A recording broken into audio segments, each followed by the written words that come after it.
안녕하십니까. 네, 소개받은 유미나입니다. 저는 오늘 이제 화원과 민간 화사의 고사인물도 신선도라는 제목으로 발표를 하겠습니다. 제목이 그 책자에 있는 것과 조금 다른데요.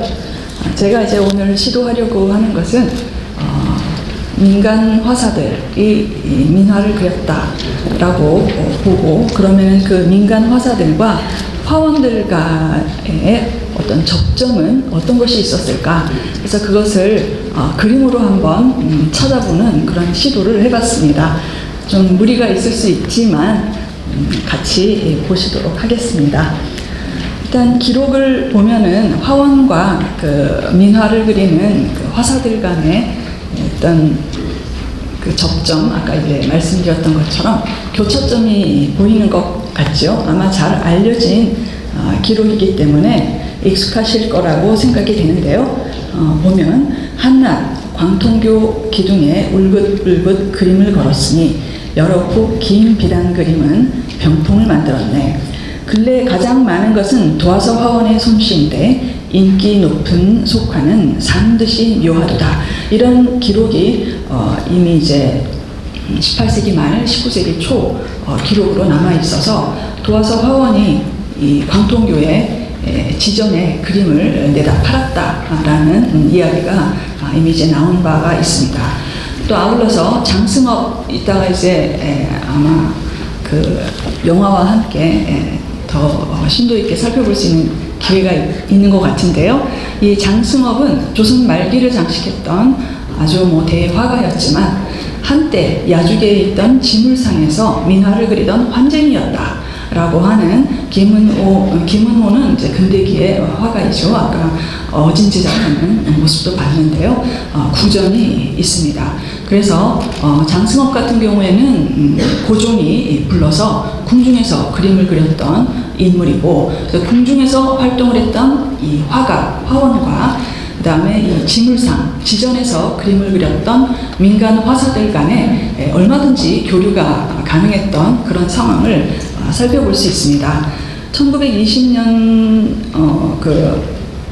큰 사건이 있는데, 뭐냐면 이제 창덕궁에 벽화를 그리는 일이 발주가 되지요.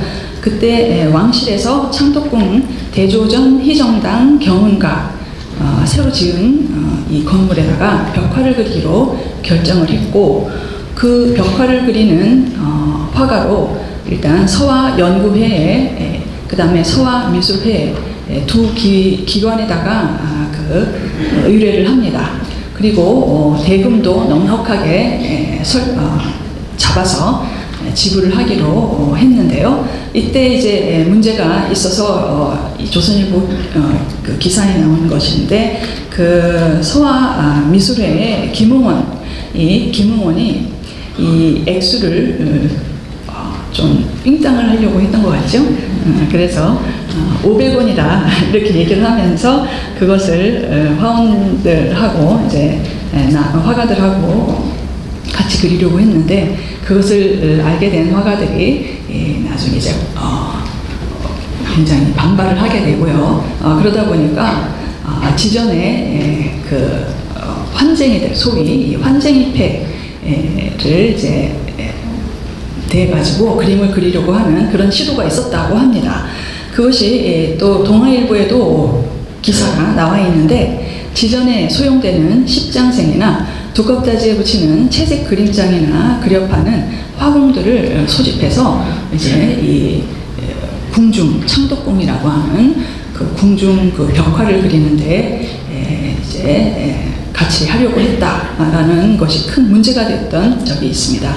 그래서 이때 이제 이 서화미술회, 서화연구회는 그렇고 서화미술회 같은 경우에는 아까도 이제 여러 차례 이야기가 나왔습니다만, 그 도화서가 폐지가 되고 그 기능을 그러니까 대신했던 그런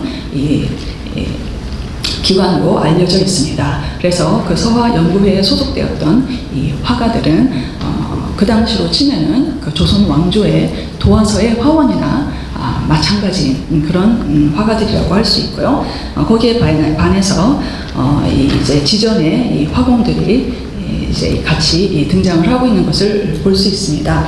그래서 이 도화서의 화원과 그런 민간 화사의 고사 인물도가 실제로 그림으로 어떤 연관성이나 어떤 접점을 보여주는가를 살펴보기로 하겠는데요. 먼저 고사 인물도, 그 다음에 신선도로 나누어서 살펴보도록 하겠습니다. 먼저 고사인물도인데요. 사실 조선시대 고사인물도는 꾸준히 궁중에서도 그려졌고 아마도 민간에서도 많이 그려져서 소비가 되었을 것입니다. 그런데 지금 남아있는 대표적인 궁중의 자료로는 만고기관첩이라고 하는 이 화첩이 있습니다. 이 화첩은 사실 두 세트가 있는데요. 하나는 삼성미술관 리움에 소장되어 있는 것이고, 보시는 것처럼 도연명의 그 체국, 독리체국이라는 이 주제를 그린 그림이고, 이 화첩에는 그림과 함께 그 시 구절이 맞은편 페이지에 적혀 있습니다. 그 다음에 또 한 세트는 일본 야마토 분과관에 있는 예원합진이라는 현재 이제 제목으로 되어 있습니다만, 저는 아마 이것이 같은 세트는 아니지만 같은 계열이다라고 생각을 하고 같이 만고기관첩이라고 명명을 하기도 했습니다만, 여기에도 세 권으로 이루어져 있는데요. 이렇게 강태공을 그린 태공 조위의 장면과 거기에 해당되는 그 텍스트가 아주 명필의 서체로 쓰여져 있습니다.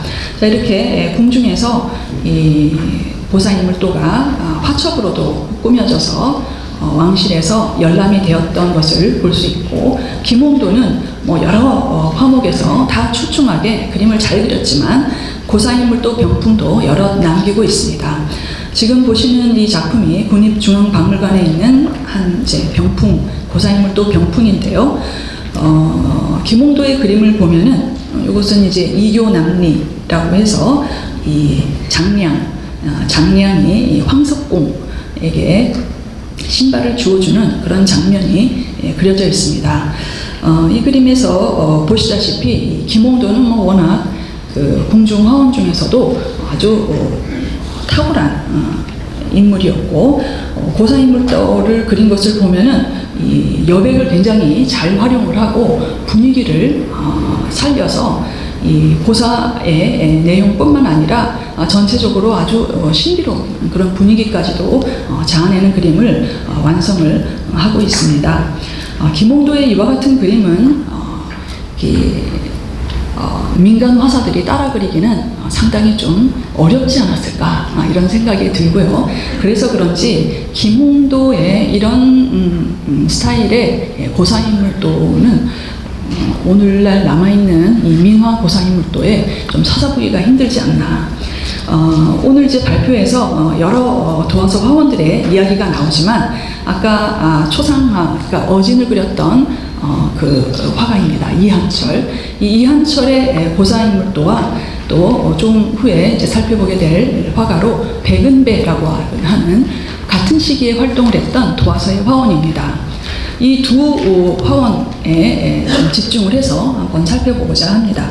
이한철 같은 경우에도 어진을 그릴 정도로 초상화에 아주 대가였고, 이 이외에도 그 추사 김정희의 문화에서 활동을 하면서 그 문기 어린 그런 그 고도의 어떤 이념, 남종화 이념에 충실한 그런 산수화도 잘 그렸던 화가입니다.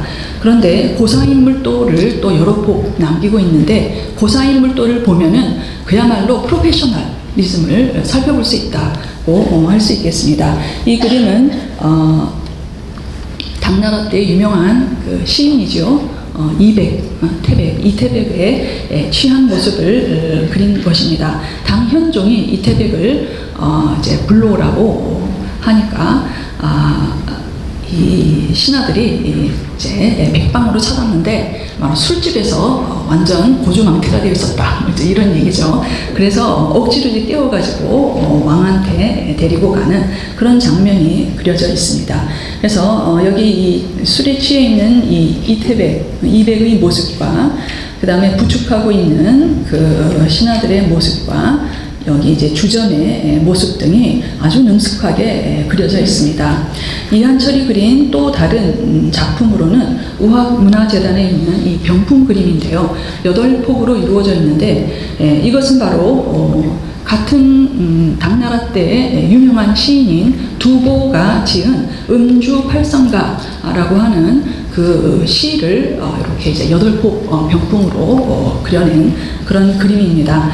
이것이 이한철의 아주 그 인물학 실력을 유감없이 보여주는 걸작이다라고 생각이 되는데요. 이 음중팔성가에는 그 당시에 활동을 했던 유명 인사들 중에 술을 좋아했던 사람들, 아주 술을 좋아했던 사람들의 8명을 꼽아가지고 그 특징을 아주 잘 묘사를 한 시입니다. 그래서 거기에 나오는 초수라는 사람, 이 사람은 술 5말 마시면은 말이 술술술술 잘 나왔다는 사람이고요. 하지장이라는 사람, 또 이적지 여러 이제 인물들이 나오는데 그 중에는 장욱은 초소를 잘 썼던 인물이지요.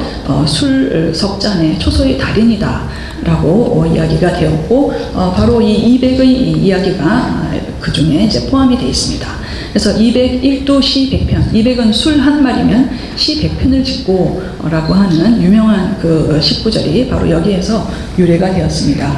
이 그림을 보면 아까 이한철의 원형 화면에 그렸던 그림과 동일한 그런 도상과 표현으로 되어 있다는 것을 알 수 있습니다.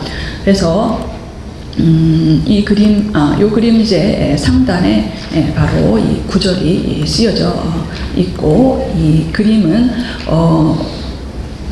그 고사인물 떠오르는 이 이한철이 기존의 조선시대 선배 화가인 화사인 김홍도라든지 전통적인 화풍을 계승한 그림들도 많이 있지만 이 그림을 보면은 그 당시에 새롭게 들어온 중국 천대의 화보를 이제 수용을 하고 있다는 것을 느끼게 됩니다. 그래서 정석제 총화라든지 무쌍보라든지 만소당 화전과 같은 이런 청나라에서 들어온 이 화보들이 이 화원들 간에 많이 열람이 되고 참고가 된 것을 볼 수 있는데, 유숙이 그린 이 그림은 바로 이 무쌍보의 200 도상과 상당히 관련이 깊다고 보고요. 이쪽 그림은 좀 더 시기가 내려갑니다만 역시 만소당 화전이라는 이 화보 그림에서 보다시피 이 인물을 고사인물도를 그리되 배경보다 그 인물에 집중하게 되는 그런 특징을 보여주고 있습니다. 그런 표현을 이한철의 그림에서도 감지를 할 수 있는데, 바로 이한철이 그린 음중팔성가의 영향인지는 확신할 수 없지만 이 민화로도 이 음중팔성가가 이 제재가 되어서 여러 작품들이 많이 그려졌고, 그 다음에 제가 오늘 가져오지는 않았습니다만 이태백이 술 취해가지고 누워있다든지 부축을 받고 있다든지 하는 그런 그림들이 수없이 많이 그려진 것은 이 주제가 선호되었던 당시의 어떤 분위기, 그 다음에 이런 화원들의 어떤 작화 활동이 영향을 미치지 않았나 이렇게 생각이 됩니다. 이것은 국립민속박물관에 있는 음주팔성가도이고요. 이것은 또 다른 이 음중팔성가를 8폭으로 나누어 그린 그림입니다. 물론 여기에는 음중팔성가와는 상관이 없는 그림 한 폭이 삽입이 되어 있는데 다음에 언급하기로 하고요. 이것은 이제 비교를 해본 모습인데, 이한철의 음중팔성가 중에 200의 모습을 보여주고요. 이것이 민속박물관에 있는 200의 모습을 그린 대목, 이것은 또 다른 작품의 200의 모습을 보여주고 있습니다만, 이렇게 8폭 세트로 음중팔성가도를 그린 것이 여러 폭 남아있는 상황을 봤을 때 이것은 그 도화서의 화원들의 활동과의 연관성을 생각해 볼 수 있다는 점에서 살펴봤습니다.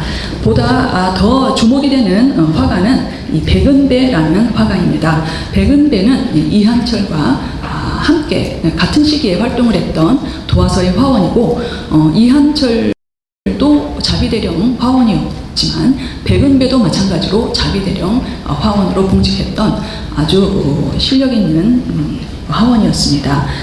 그런데 흥미있는 것이 바로 이 고사인물도 6폭짜리 이 그림입니다. 이 도화서 화원들이 아마 많은 고사인물도를 그렸겠지만 앞서 봤던 만고기관첩에 있는 그 그림 외에는 세트로 구성된 작품들이 화원들의 이름을 남기고 있는 경우가 좀 드문 편이다고 생각이 되는데요. 이 작품은 2013년도에 한양유훈이라는 제목으로 이 전시가 있었는데, 그 전시에 나온 이후로 아직 주목을 받지 못했던 것 같습니다. 6폭으로 이루어져 있는데 원장 배석, 이것은 바로 이 미원장, 그러니까 이 미불, 송나라 때의 학자, 문인이죠. 이 미원장의 기이한 그런 벽이라고 하나요? 를 그린 것인데, 이 미원장, 그러니까 미불은 그 기한 괴석을 굉장히 좋아했다고 합니다. 그래서 길을 가다가도 기이하게 생긴 이 돌을 보면은 아주 좋아하면서 의관을 잘 갖추어서 그 앞에 가서 정중하게 절을 했다라는 그런 고사가 있어서 그 모습을 그린 그림입니다. 지금 보시는 것처럼 이 청록의 채색을 풍부하게 사용을 해서 이 괴석이라든지 이 배경을 채색을 하고 있고요. 그 다음에 인물, 절을 하고 있는 그 미불의 모습을 아주 능숙한 필지로 그려내고 있습니다.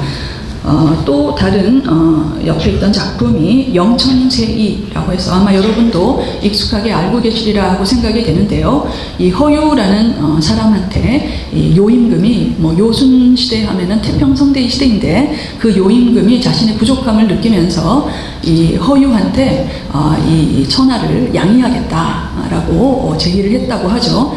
이 허유가 그 말을 듣고 더러운 소리를 들었다 이러면서 이 영천 강물에다가 귀를 씻습니다. 그래서 이 소부가 사실은 소를 먹이려고, 물을 먹이려고 왔는데 그 말을 듣고 이 소를 끌고 더러운 물을 먹일 순 없다, 내 소에게 하고 더 상류로 올라가서 물을 먹였다는 그 고사입니다. 여기에서 소를 몰고 가는 소부의 모습과 귀를 씻고 있는 허유의 모습이 그려져 있고, 역시 이 청록의 채색을 풍부하게 사용한 배경이 그려져 있습니다.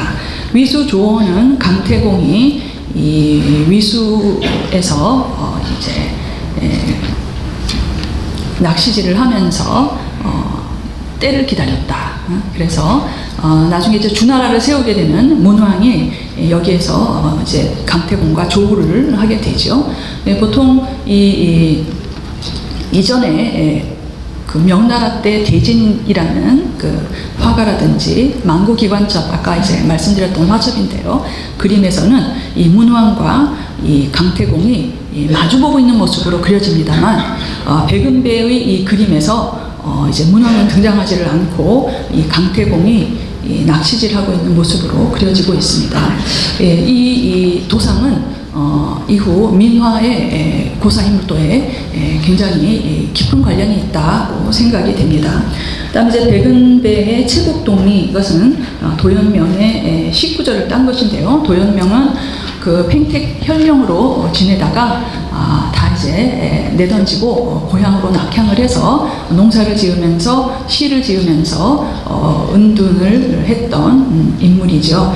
그 사람의 시 중에 이 음주라는 시가 있는데, 그 19절을 딴 바로 이 그림입니다. 시의도라고 할 수도 있고, 또 도연명의 그 행적을 그린 고사를 그린 그림이다라고도 할 수 있습니다. 설중방매는 바로 맹호연이라고 하는 당나라 시인이 이 이른 봄이면은 그 해에 처음 피는 첫 매화를 찾고자 아직 눈이 녹지 않은 산속을 찾아다녔다라는 고사를 그린 그림입니다. 그리고 이제 마지막으로 부열 축장이라고 하는 이 그림은 이제 이 상나라 때의 고종이라는 이제 왕입니다. 이 고종이 이 왕이 됐는데 이 선정을 베푸는데 좀 자신이 없었습니다. 노심초사하고 있는데 꿈속에 아버지 그러니까 부왕이 나타나서 이 현명한 신하 이 사람을 등용을 해라 그러면서 보여줬는데 그 모습이 꿈에서 이제 깨어나서도 아주 생생했다는 겁니다. 그래서 화원에게 그 초상화를 그리게 해서 백방으로 찾아다닙니다. 그래서 바로 이 부암이라는 곳에서 담장을 쌓고 있는 인물을 보게 되는데 똑같이 생겼더라는 겁니다. 그래서 이 현자를 찾아 나서는 그 군왕의 노력, 그 다음에 를 그리고 있습니다. 자, 이렇게 해서요, 이 6폭의 백은배 고사인물도 그림을 살펴봤는데, 이 백은배의 이 그림을 이제 알려져 있는 독립체국도 백은배의 또 다른 그림입니다. 국립중앙박물관에 있는 비교를 해보면은 이 얼굴의 묘사를 한 이 생김새 표현이 아주 묘사하고 이 필선이 오히려 이 작품보다도 더 세련되게 펼쳐져 있는 것 같습니다. 그래서 이 백은배 고사인물도 중에서도 아주 좋은 작품으로 여겨집니다. 백은배의 또 다른 그림으로는 이제 그 검은고를 타는 월야 탐금도라고 하는 이 그림도 있습니다만 얼굴 표현을 보면은 김홍도의 이런 그 뭉뚝한 코 표현을 본받은 것 같습니다.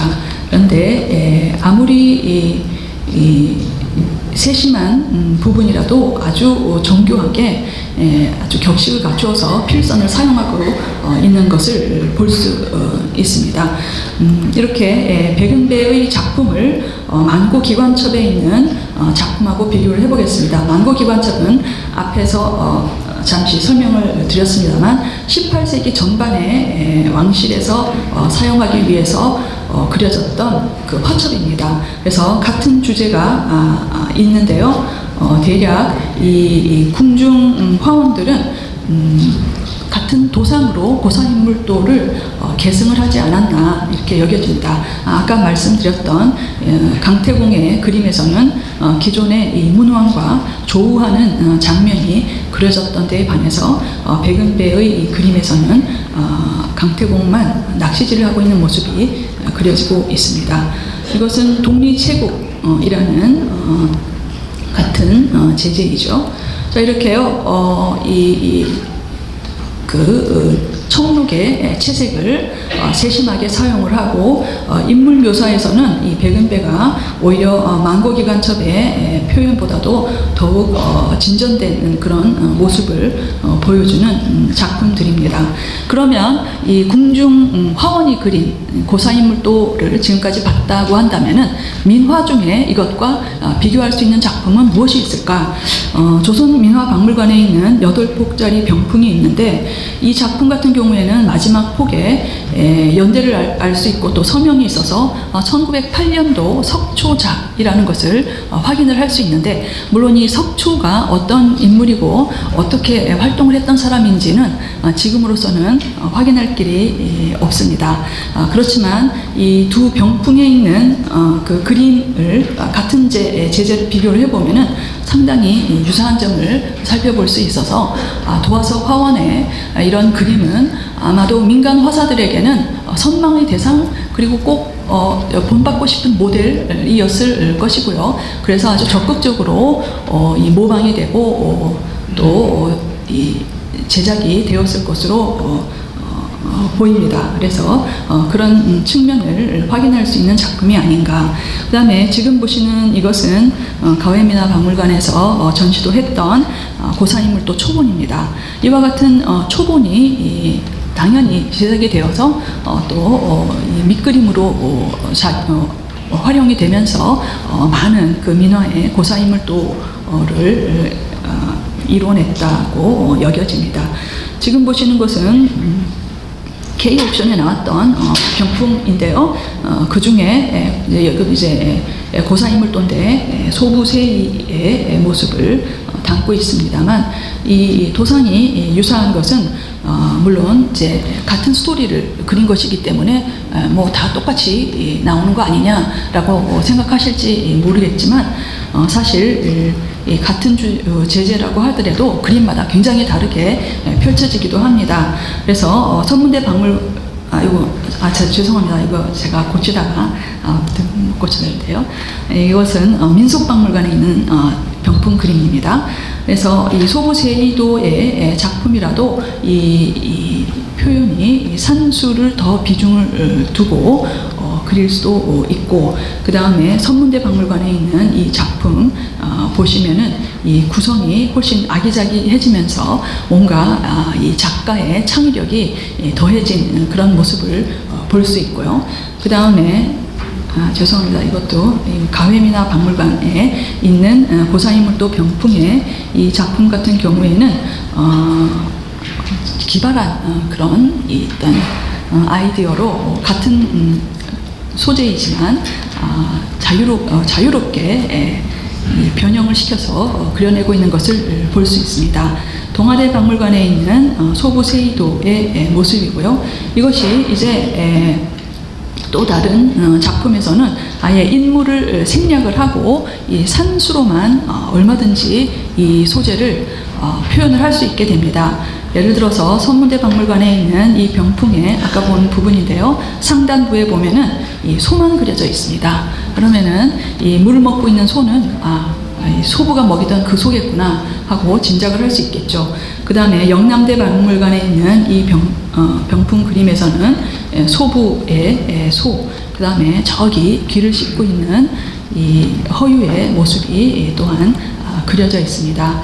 또 다른 비교를 본다면은 설중방매도인데요. 이 설중방매도도 이렇게 어떤 모델 번본을 충실하게 묘사를 해낸 작품이 있는가 하면 지금 보시는 이 작품처럼 아예 이 나귀만 그려놓고 있습니다. 그래서 이것은 바로 맹호연이 타던 그 나귀입니다. 여기 제목도 기려 방매, 나귀를 타고 매화를 찾아간다라고 제목이 쓰여져 있는 것을 볼 수 있죠.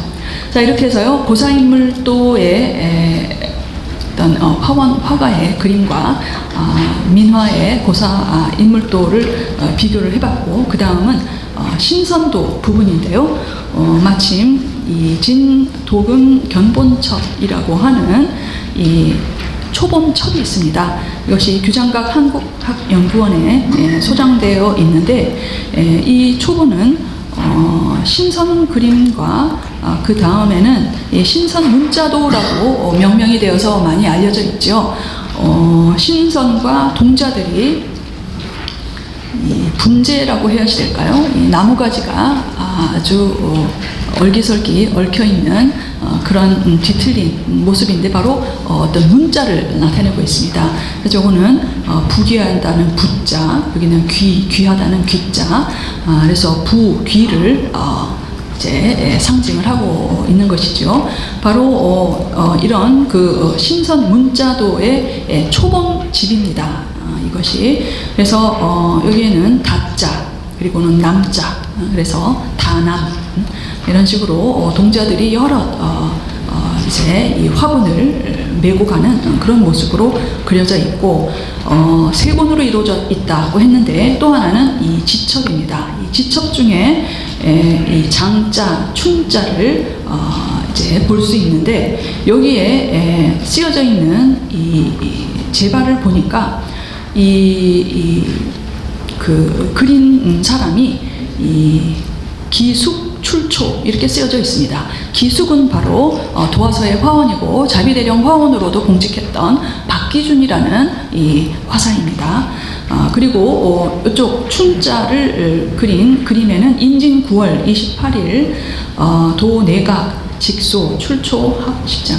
그래서 이 내각 직소라 그러면은 말하자면 숙직실과 같은 개념인데요. 에서 출처했다.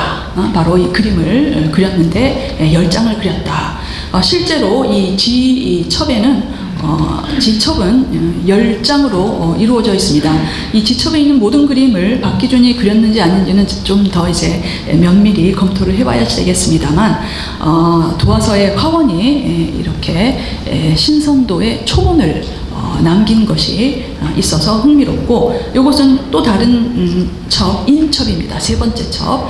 거기에는 이제 먹으로 그린 것도 있지만 요거 같은 경우에는 유탄으로만 그린 그림인데, 이것도 역시 신선 문자도입니다. 그런데 여기 쓰여져 있는 이 제발의 내용을 보면은 병인, 지월, 염, 전일, 그래서 해사, 출처 해사, 바로 안건영이라고 하는 도화서의 화원이자 자비대령 화원으로도 공직했던 이 화사입니다. 이런 화사들이 초본이 남아있을 뿐만 아니라, 이곳은 국립중앙박물관인데요. 아까 고사인물도를 살펴봤죠. 바로 그 백은배가 그린 백묘신선도 초본입니다. 그래서 여기도 역시 병오년 2월 25일 임당 해가지고요.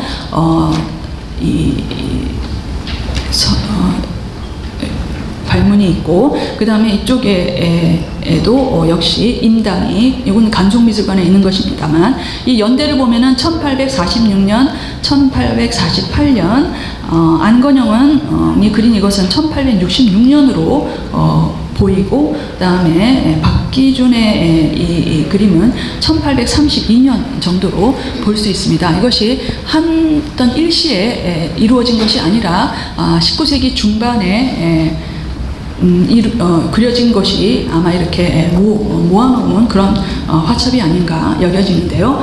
바로 이와 같은 그림이 민화로도 많이 남아 있어서 굉장히 주목이 됩니다. 지금 보시는 이 작품은 국립민속박물관에 있는 이 신선도 병풍입니다. 이 병풍에 바로 이 문자 형태를 하고 있는 이 분재를 이 구간은 이 동자들이 그려진 것을 볼 수 있는데, 그 중에 이것은 여기 오른쪽에서 5번째 이 화폭입니다. 화폭의 아래쪽에 있는 이 그림하고 백은배가 그린 바로 이 초본하고를 한번 비교를 해봤습니다. 그런데 거의 유사하죠. 거의 유사하고 이 사슴이 가고 있고, 그 다음에 이 신선과 동자들의 위치, 그런데 얘만 없네요. 일가추가 됐습니다. 그리고 여기 이제 기물 같은 경우에도 동일하게 구성이 되어 있어서 아마도 그리고 이제 이 글자도 같습니다. 녹자를 이 나무가지로 표현이 되어 있습니다. 그래서 신선 문자도가 도화서 화원들에 의해서 어쩌면은 이것이 아까 그 첫 번째 발표했던 윤진영 스님 발표에서도 얘기되었던 세화. 그래서 사실 이 세화라고 하는 것이 이제 새해를 경축하기 위해서 이제 화원들한테 할당량이 있어서 뭐 30장씩 20장씩 그려내라 라고 해서 이 화원들이 이제 금음 전에 이제 그렸다는 것인데, 물론 이 날짜를 보면은 2월도 있고 해서 이것이 과연 그것인지 확언할 수는 없지만 그런 유형의 그림이었을 것이라고 여겨집니다. 그래서 이 도화서 화원이 그린 이와 같은 이 초본을 토대로 해서 이것을 이제 완성작으로 만들었겠죠. 만들었는데 그 초본이 이 궁중에 그야말로 담을 넘어서 시중으로 나와서 이 민간의 화원들의 어떤 또 번본이 되어서 많은 작품이 이루어졌을 가능성을 보여준다고 할 수 있겠습니다. 이것은 이 복자를 이제 이고 가는 동자들을 그린 그림인데 조금 다릅니다. 제가 이렇게 똑같은 그림은 이거밖에 찾지를 못했습니다. 지금 이 신선 문자도가 국립민속박물관이라든지 곳곳에 많이 작품들이 있습니다만 같은 도장은 제가 앞으로 더 열심히 찾으면은 나올 수 있을지 모르겠지만 지금으로서는 요 두 작품이 거의 일치하는 작품이 되겠고, 나머지는 이 인물이 모자랍니다. 그래서 이 초본에는 인물이 더 많고, 그 다음에 이 완성작에는 인물이 이렇게 많이 그려진 작품이 드뭅니다. 그래서 제가 혼자 생각을 해봤습니다. 이것도 인물이 몇 명 있느냐에 따라서 값이 달라지지 않았을까? 그래서 괜히 사람 많이 그려놓고 비싸게 안 팔릴 수 있으니까, 아니면은 그 수요자의 어떤 그 경제적인 능력에 맞추어서 인물을 좀 줄여서 그린 그런 상황이 아니었을까라고도 생각을 해봤습니다. 아무튼 이 복복자를 그린 경우를 봤고, 그 다음에 민속박물관에 있는 또 다른 병풍에 있는 그림인데 수준이 좀 많이 이제 떨어지게 되는데요. 대략 같은 복복자인데 이렇게 신선과 이 동자들이 이 분재를 이제 이국하는 그런 모습이 다양한 이 모습으로 그려져 있습니다. 선문대 박물관에 있는 작품 중에 이 녹자, 그것은 좀 어느 정도 연관이 된다는 느낌도 드는데, 여기 이제 사슴 대신에 기린이 그려져 있는 모습을 볼 수 있었습니다. 자, 이렇게 해서요, 신선도와 그 다음에 앞에 본 고사인물도를 통해서 도화서의 화원과 그 다음에 민간 화사들의 작품이 어떤 그 접점을 이루는 그런 지점을 한번 짚어보고자 했습니다. 사실 이 19세기 중반, 그 다음에 19세기 말 민화가 이제 융성하고 널리 이제 작품이 많이 그려지던 그 시대에 정통 화단에서는 어떤 그림을 그리고 있었는가?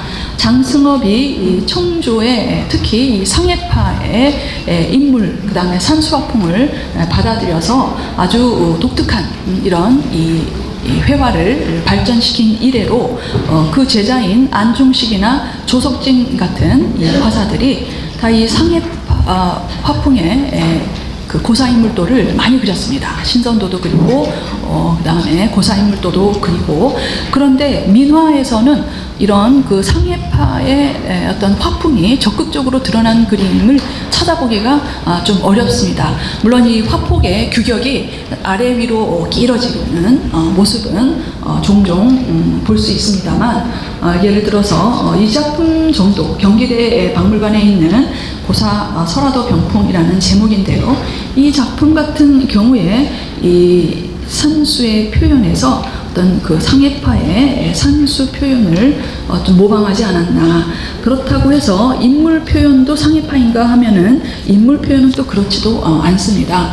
그래서 제가 이 자리에서는 이 부분을 좀 축약을 해버렸습니다만, 여러분 가지고 계신 그 책자에는 조금 제 나름대로 생각한 것이 이 당시에 그 주류 화단, 소위 말하는 그 인류 화가들의 작품, 그 다음에 그 작품들을 소비하는 그 계층은 중국 청조의 최신 유행하는 화풍을 선호했을 수도 있고, 또 그것이 어떤 선망의 대상이었을 수도 있지만, 그것이 아닌 그 민간의 이런 그 민화를 요구하는 소비하는 이 사람들한테는 별반 뭔가 미의식, 한국적인 미의식과는 동떨어진 중국 화풍이 그렇게 선호되는 화풍은 아니었을 것이라고 생각이 됩니다.